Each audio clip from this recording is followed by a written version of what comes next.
Halo, assalamualaikum warahmatullahi wabarakatuh. Jumpa lagi di channel Kelas Ilmu. Pada video kali ini kita akan membahas mengenai prediksi soal-soal CPNS bidang pengendali organisme pengganggu tumbuhan atau POPT.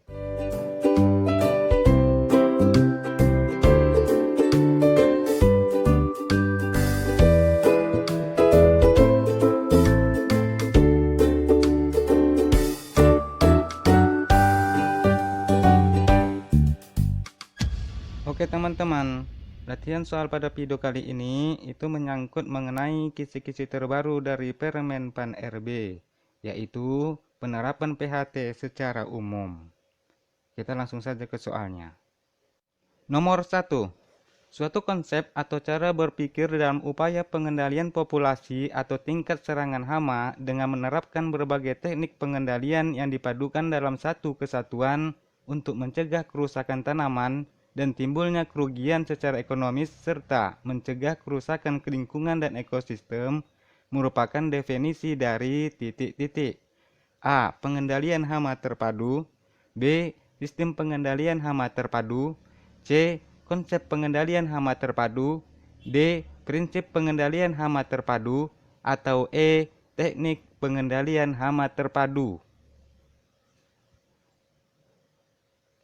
Pembahasannya, pengendalian hama terpadu adalah suatu konsep atau cara berpikir dalam upaya pengendalian populasi atau tingkat serangan hama dengan menerapkan berbagai teknik pengendalian yang dipadukan dalam satu kesatuan untuk mencegah kerusakan tanaman dan timbulnya kerugian secara ekonomis serta mencegah kerusakan lingkungan dan ekosistem.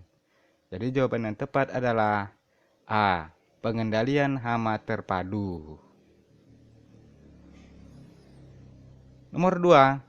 Salah satu hal penting dalam penerapan PHT adalah menetapkan ambang ekonomi. Yang bukan langkah-langkah penetapan nilai ambang ekonomi adalah titik-titik. A. Menentukan hama utama. B. Pengamatan dan pemantauan hama secara rutin. C. Menentukan kepadatan populasi hama. D. Memperkirakan kerusakan dalam nilai uang. Atau E. Memperhitungkan biaya pengendalian per unit area. Pembahasannya, langkah-langkah penetapan nilai ambang ekonomi adalah: pertama, menentukan hama utama; yang kedua, menentukan kepadatan populasi hama; yang ketiga, menetapkan besarnya kerugian tanaman, bagian tanaman atau hasilnya; yang keempat, mencari hubungan antara kepadatan dan kerusakan; yang kelima, memperkirakan kerusakan dalam nilai uang; yang keenam, memperhitungkan biaya pengendalian per unit area. Dalam hal ini, tenaga, alat, dan bahan. Yang ketujuh, mencari hubungan antara populasi dengan nilai uang. Dan yang kedelapan, menetapkan kepadatan populasi hama, atau yang dapat menyebabkan kerugian ekonomi, setara dengan biaya pengendalian. Jadi jawaban yang tepat adalah yang bukan ini ya, B. Pengamatan dan pemantauan hama secara rutin. Kalau untuk option B ini prinsipnya, prinsip PHT. Kita lanjut, nomor 3. Nilai ambang ekonomi untuk jenis hama penggerek batang pada tanaman jagung adalah titik-titik. A. 2 ekor tiap meter kuadrat di petak sampel. B. 1 lubang gerekan basah per pon sampel. C. 1% intensitas serangan pada stadium vegetatif. D. 1 kelompok telur tiap 30 tanaman. Atau E. 3 ekor per 1 kilogram biji. Pembahasannya, nilai ambang ekonomi merupakan patokan kepadatan populasi dalam monitoring mingguan untuk mewaspadai perkembangan hama. Hal ini merupakan taktik ampuh untuk menghindari kerugian ekonomi karena perkembangan kepadatan populasi hama dapat dideteksi seawal mungkin. Mari kita perhatikan tabel perkiraan nilai ambang ekonomi berikut. Untuk jenis tanaman jagung, jenis hamanya itu hama bubuk. Nilai ambang ekonomi terletak pada 3 ekor per kilogram biji. Untuk jenis hama penggeret tongkol, nilai ambang ekonominya terletak pada 3 tongkol rusak per 50 tanaman sampel pada saat baru terbentuk buah. Kemudian, untuk jenis hama pengerek batang, nilai ambang ekonominya terletak pada 1 kelompok telur per 30 tanaman. Jadi jawaban yang tepat adalah D. 1 kelompok telur per 30 tanaman. Nomor 4. Pengendalian hama wereng coklat pada tanaman padi dengan penerapan PHT adalah perpaduan komponen-komponen sebagai berikut, kecuali titik-titik. A. Tanam serempak. B. Pemilihan varietas resisten. C. Pengamatan kepadatan populasi. D. Eradikasi tanaman yang terserang berat. Atau E. Tumpang sari dengan tanaman tomat. Pembahasannya, sejalan dengan prinsip dasarnya, waktu pelaksanaan PHT harus dimulai dari awal persiapan tanam sampai hasil tanaman tersebut disimpan dalam gudang penyimpanan. Adapun keserasian komponen yang dipadukan tergantung dari jenis hama utama yang ada di lahan pertanaman. Pengendalian hama wereng coklat pada tanaman padi dengan penerapan PHT adalah perpaduan komponen-komponen sebagai berikut. Yang pertama, tanam serempak. Yang kedua, pergiliran tanaman atau rotasi tanaman. Yang ketiga, pemilihan varietas resisten. Yang keempat, pelaksanaan teknik budidaya yang baik. Yang kelima, pengamatan kepadatan populasi. Yang keenam, eradikasi tanaman yang terserang berat. Dan yang ketujuh, penyemprotan dengan insektisida selektif. Jadi jawaban yang tepat adalah E, kecuali ini ya, tumpang sari dengan tanaman tomat. Nomor 5. Suatu konsep pengendalian hama dapat dikatakan sebagai sistem PHT jika memiliki ciri-ciri titik-titik. A. Mengurangi dan membatasi penggunaan pestisida kimia. B. Mempertahankan produksi dan mengedepankan kualitas produk pertanian. C. Penerapan sistem PHT dilakukan secara bersistem, terpadu, dan terkoordinasi dengan baik. D. Mempertahankan populasi hama atau tingkat serangan hama di bawah AE atau AK atau AT. Atau E. Semua pilihan benar. Pembahasannya, suatu konsep pengendalian hama dapat dikatakan sebagai sistem PHT jika mencerminkan konsep pengendalian hama dan penyakit yang ramah lingkungan dengan ciri-ciri sebagai berikut. Pertama, penerapan sistem PHT dilakukan secara bersistem, terpadu, dan terkoordinasi dengan baik. Yang kedua, sasarannya adalah produksi dan ekonomi tercapai tanpa merusak lingkungan hidup dan aman bagi kesehatan manusia. Yang ketiga, mempertahankan produksi dan mengedepankan kualitas produk pertanian. Yang keempat, mempertahankan populasi hama atau tingkat serangan hama di bawah AE atau AK atau AT. Yang kelima, mengurangi dan membatasi penggunaan pestisida kimia. Dan yang keenam, penggunaan pestisida kimia merupakan alternatif terakhir apabila teknik pengendalian yang ramah lingkungan tidak mampu mengatasi. Jadi jawaban yang tepat adalah E, semua pilihan benar.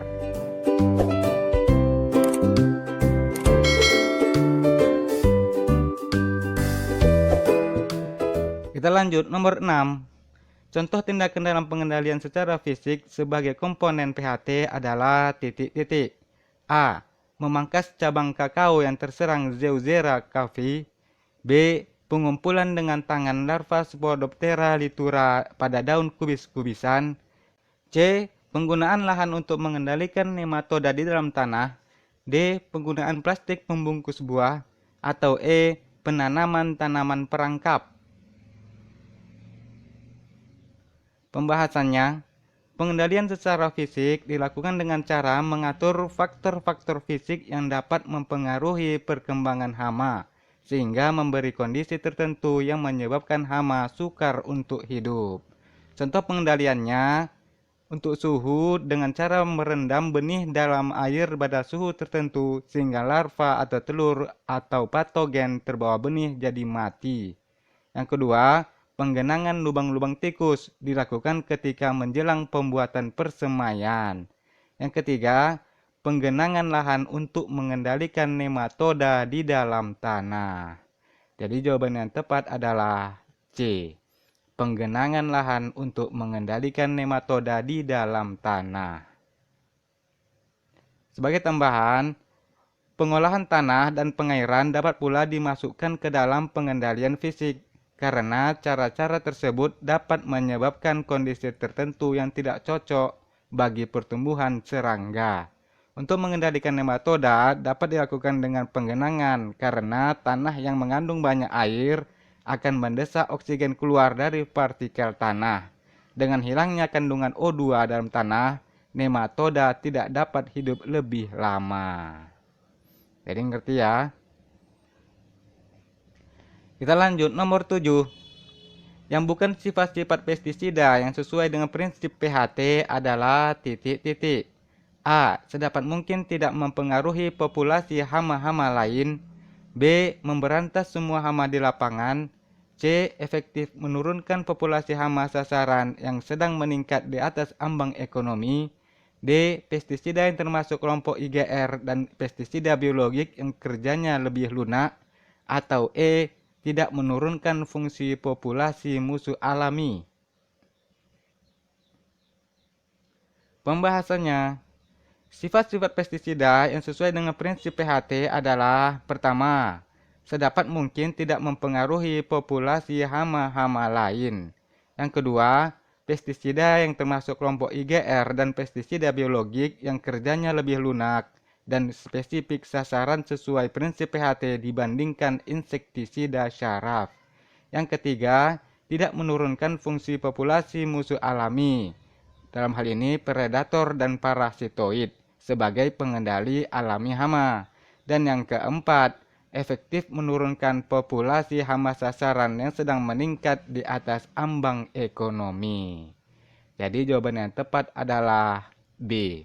Memberantas semua hama di lapangan. Nomor 8. Tujuan dari dilaksanakannya Sekolah Lapangan Pengendalian Hama Terpadu atau SLPHT skala luas adalah kecuali titik-titik. A. Mengevaluasi.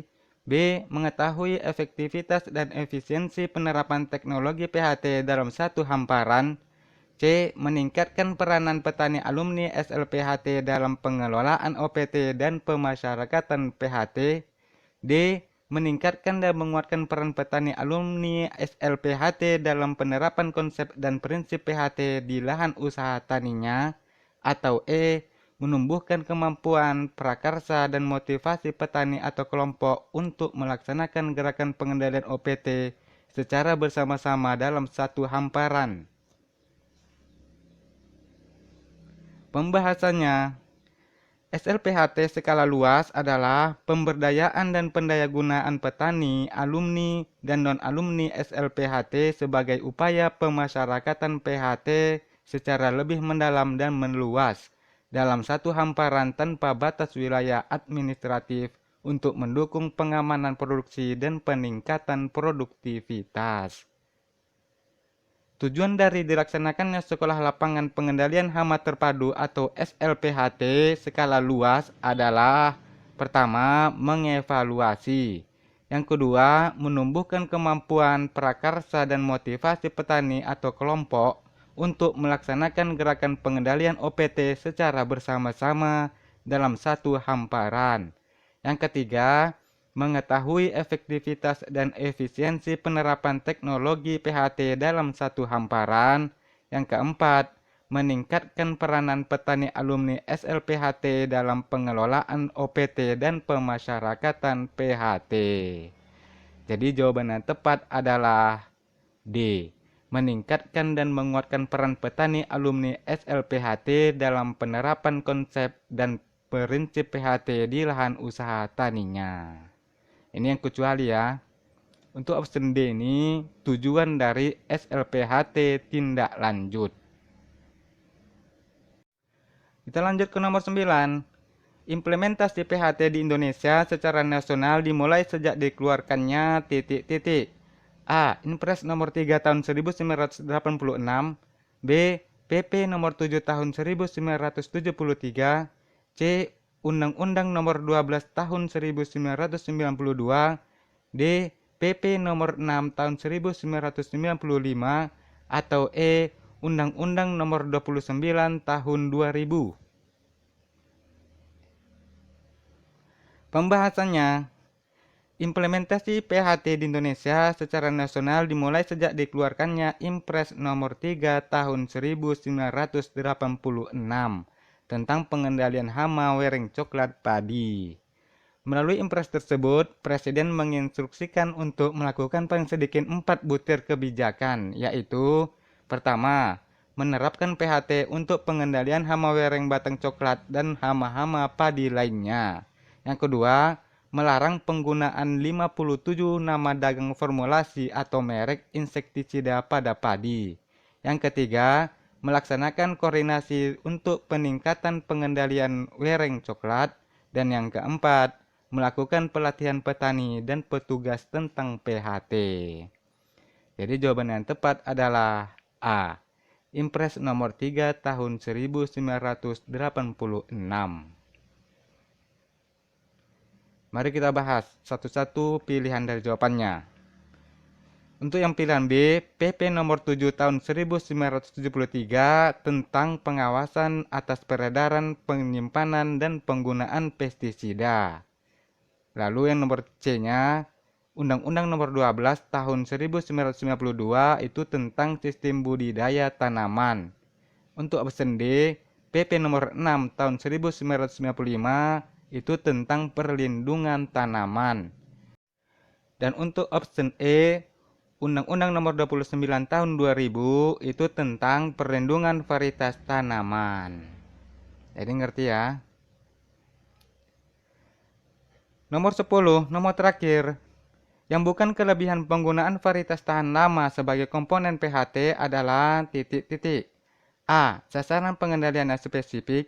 B. Dampak negatif terhadap lingkungan terbatas. C. Waktu dan biaya pengembangan yang murah. D. Efektivitas pengendalian bersifat kumulatif dan persisten. Atau E. Penggunaan praktis dan secara ekonomi menguntungkan. Oke teman-teman, seperti biasa, nomor 10 ini kita jadikan PR aja. Tulis jawaban dan komentar kalian di kolom komentar, agar sama-sama belajar. Nanti insya Allah aku kasih jawabannya di deskripsi.